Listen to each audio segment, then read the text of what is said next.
Boyne River, which originates in the Bog of Allen in County Kildare, travels approximately 112 kilometres through the lush landscapes of County Meath and County Louth before reaching the Irish Sea just outside the historic town of Drogheda. The Boyne River is steeped in Ireland's rich history, commerce and cultural heritage.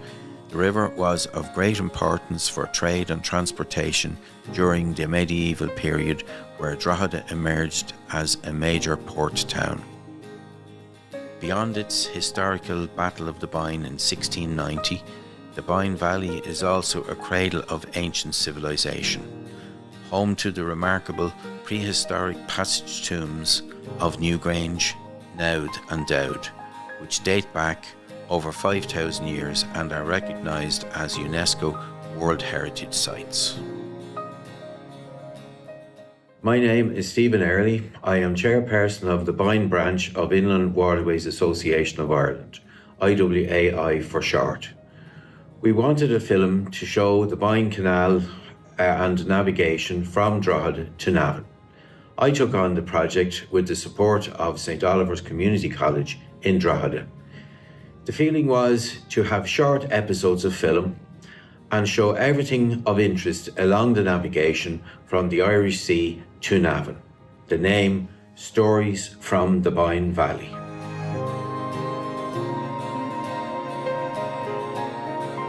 In this episode, we meet local musician and member of IWAI, Pat Shannon. But we start off with Ross Kenny of Boyne Boats, who took some students on a little trip on the Boyne Canal. Hello Ross. How's it going? How are you? Doing? Well, not too bad. How's things? Doing. You have quite a big boat here, Ross. I believe it's been in the Game of Thrones series. Yeah, it has. Yeah, I was lucky enough a number of years ago to get a random phone call from a guy inquiring about renting traditional boats, and it was the marine coordinator for Game of Thrones. So ever since then, every year I get a phone call and I supply boats and training to the movie and TV world. So Game of Thrones was a big part of it, and then it's moved on to Wonder Woman, Dungeons and Dragons, The Northman, House of the Dragon. So lots of different productions, and these boats, traditional Irish currachs, feature fairly well in most of them. Right, and what length is this boat? So this is a 26-foot Kerry Navogue currach.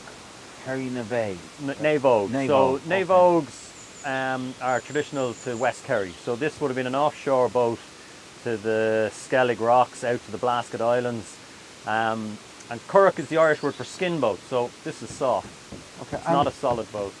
I do notice that there's this black stuff here. So would you mind explaining to us what this is? Yeah, so the evolution, I suppose, of the skins on currachs, originally it would have been cowhide, and the Boyne Valley, the Boyne coracle or Boyne currachon here was the original currach. That's the circular boat, is it? Yeah, so it's like a basket, and Yeah. it's willow and hazel woven together to give the shape, and then a cowhide to cover it. This is the more modern evolution, I suppose. The design of boat, the Kerry Navogue, is about 140 years old. So it's not a very old currach in terms of historically speaking, but it would have been skinned with canvas and then sealed with a heavy kind of tar mix. But now, on this one, which is only 9 years old, it's ballistic nylon is the skin, and it's sealed with bitumen paint. So it looks the same, but it's lighter, it's stronger, and it's less toxic. So it's better for the environment in that sense with the materials that we're using. Biodiversity. Yeah, exactly. Yeah. Yeah. Very good, very good. And can we see this boat coming down? Like we were looking at it there upside down. Is it difficult to get it down for launching? No, you figure it out. I mean, the first day I ever launched this boat, we had a big group here, family and friends, the local inland waterway guys, the Boyne Navigation. They all helped me. There was about 10 or 12 of us gingerly putting the boat in the water. Now I have it down to a one-man job. So Right, okay. I'll show you how we flip it over anyway. And you're a company that's buying boats. Yeah, so Boyne Boats came out of this idea of using the Game of Thrones boats to do something else other than the filming work. Yeah. So I came up to the area, to the Boyne Canal, the Boyne Navigation, and started doing boat tours on the water up here. So let's have a look at this being torn down and go towards launch. Yeah. If that'd be great. Cool. Do you need help doing that? Ah, sure, I'll use any hands I can get, Okay, you know. so where do you want us to go? So what we'll do is first, you see the way this is set up here? Yeah. So we'll do the second one just beside it. Okay. And then I'll get, if you two guys, if you go that side, so we're going to roll the boat towards you. So you're just going to catch the boat so that it doesn't fall.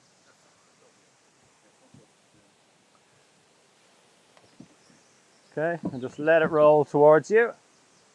That's it.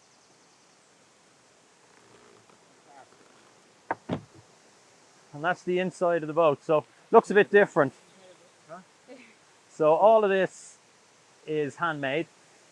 The ribs that give the boat its curved shape across the middle are steamed and bent oak. And then the top sides and the seats and the rest of the timber work really is all cheap builder's yard timber. There's nothing fancy. Nothing special. No. The oak is the special timber in terms of holding its shape. But the rest of it is just white deal or whatever you can get that ideally doesn't have many knots in it. But I mean, you'll see even in these boats there are knots that kind of kink the boat a little bit here and there. But you know, that's the nature. Yeah, that's the nature of the boat. So they're really, really light. Yeah, that's the beauty of them. Yeah. And it wasn't that difficult to turn over. Yeah.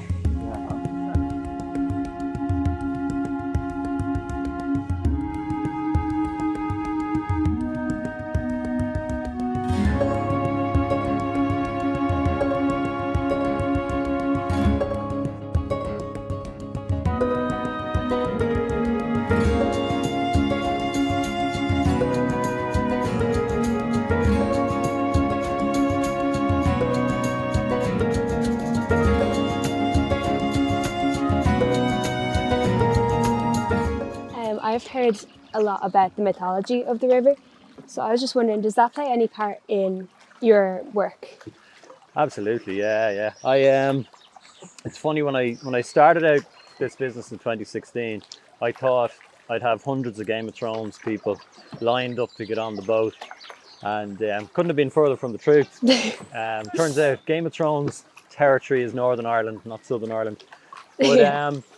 But what's kind of developed, and certainly for me, is the mythology story and the mythology stories, which a lot of people want to hear. And there's a huge amount of them. When you start kind of looking under the surface a little bit, the Boyne Valley is probably the home of mythology in Ireland. So I end up telling stories around the salmon of knowledge, Boyne, the goddess of the Boyne, Dagda, the great sun god that was at Newgrange, and a little bit about the kind of mythological history of Ireland and the Tuatha Danann and the Fomorians and these great invaders that came to Ireland and kind of shaped our culture a little bit and created all of these legends around Finn McCool and Cuchulainn and the great heroes of that kind of mythology time. So it's amazing, like Irish people, when they come out on the boat and you start talking about, say, like the salmon of knowledge, they were like, oh yeah, I know the salmon of knowledge story, kind of. Well, I remember it from when I was in school. And then you kind of tell the story again, and it's reliving those memories for people as well. So people tend to tie it back to their school days. Yeah. You know, and it's that. So then you're getting a connection to nature where we are now. You're getting a little bit of exercise, a bit of fresh air. And then you're hearing stories from your childhood. So everybody becomes a kid again a little bit, you know. Yeah. You have to switch off when you're out here. So that's what makes it easy for me, you know. People tend to come out and be nice and relaxed and easy to have a chat. Is there a certain story that you hold quite close to you? Sorry? Is there a certain story that you'd hold quite close to you?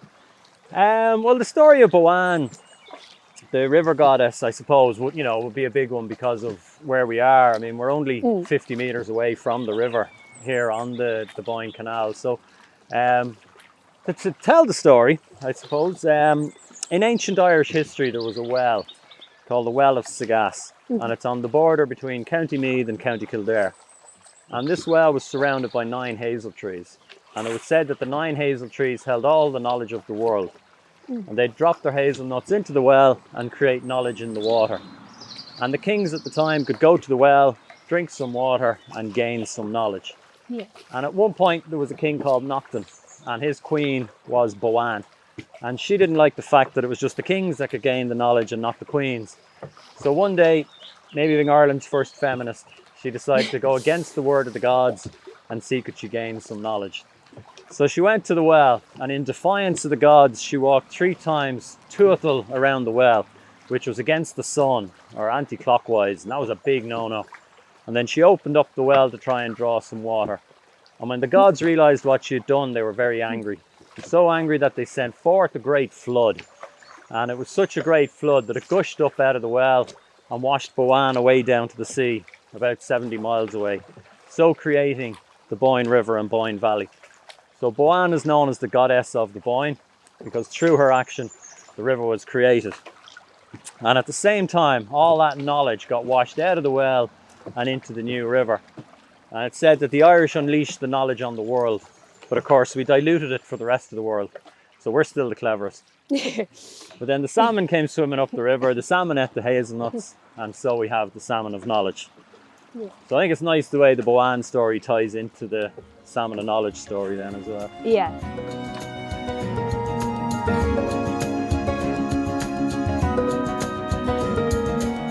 So you'll notice as we go along through this stretch on the right hand side, there's little fairy doors. So the fairies moved in a couple of years ago, and they're an important part again of that kind of old ancient Irish story of mythology and gods and goddesses.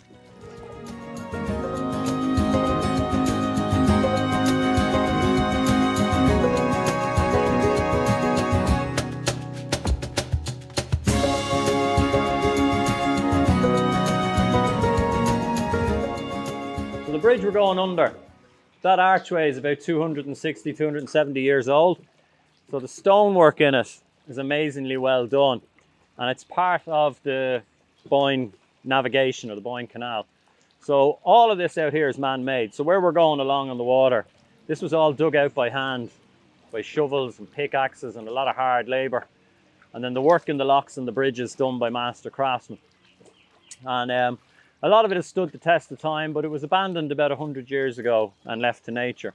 So originally it would have gone as far as Navan, which is 19 miles inland, and would have connected Navan to the port in Drogheda. And then all along the way, the landlords came in and built big houses like Old Bridge House, Douth Hall, Slane Castle even got revamped around that time. So a lot of development was happening in the area. But as I say, it was abandoned about 100 years ago because trains took over. So all the trees that you see growing out of the banks, a lot of them wouldn't have existed when this was a working canal, because trees fall over. So not good for navigation. So it would have looked a lot different, a lot plainer and a lot kind of cleaner on both sides. And particularly on our right, where the road is, that's where the towpath was. So the horses would walk on the towpath with ropes coming down to the barge to pull the barge along the canal. So it looks a lot different now to how it would have looked when it was in proper commercial use.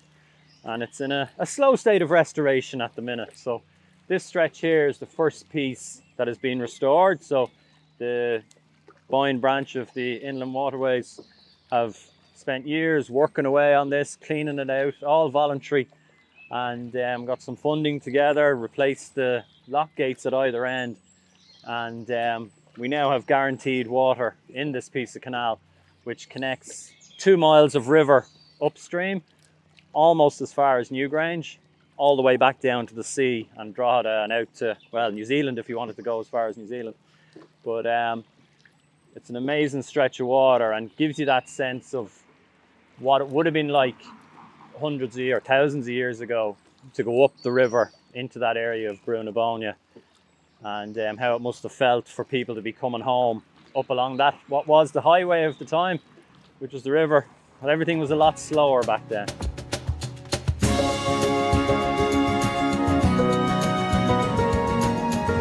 Would you have a lot of like dealings with the Boyne Restoration, like Stephen?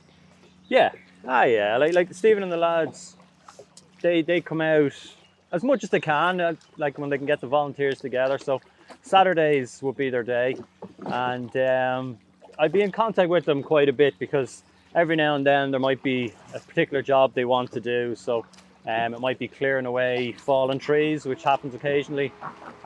Sometimes they need to flush out the lock gates because silt has built up over time. So we'd be in contact a fair bit. And I have litter pickers on the boat as well, which the lads gave me. So if there's obvious litter that we can grab along the way, we'll grab that as well. So try and keep it litter free, which is pretty good at the minute.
On summer days I stroll along the Boyne, just to see the splendour on my way. My old bridge house, I see the old canal, a memory so fond of bygone days. Now many years have passed since this old canal was worked each day by the young and old. Some remember well, for only they can tell, and only they have stories to be told. How wonderful to walk beside this old canal, and just one day to travel back in time. Barges going up and down, to and from old Navan town, along the peaceful waters of the Boyne.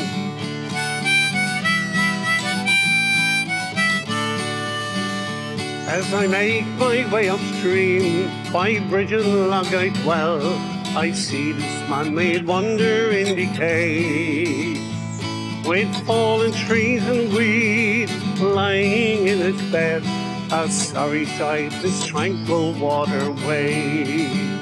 After leaving Morgan's Lock, I see the scabby arch, an engineered feat to all mankind. Now the people of Slane, they gave this place its name, to make it known and never hard to find. How wonderful to walk beside this old canal, and just one day to travel back in time. Barges going up and down, to and from old Navan town, along the peaceful waters of the Boyne.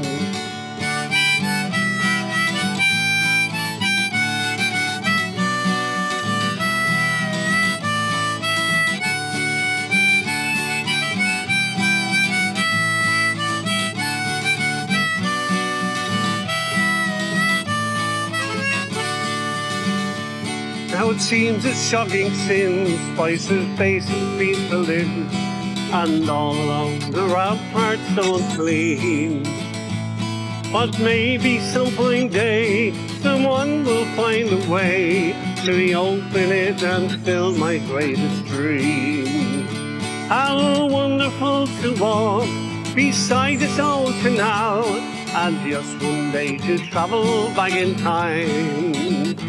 Barges going up and down, to and from old Navan town, along the peaceful waters of the Boyne.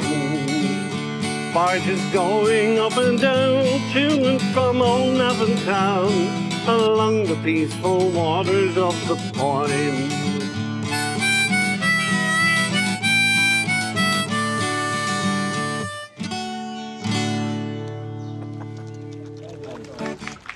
Thank you.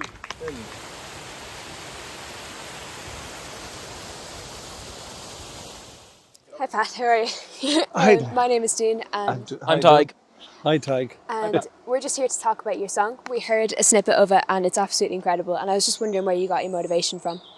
Well, I've been playing music since I was, can't even remember. Yeah. Yeah. And I've always been interested in creation in music rather than just do someone else's covers. So I suppose what triggered that song was my interest in the Boyne Canal. So Yeah. it kind of fitted in with what I was doing myself, like you know, loads of songwriting, just to come from everywhere, you know.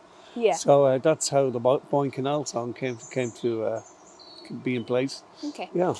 Actually, speaking of the canal, from what we're aware, you're part of the IWAI. Yeah.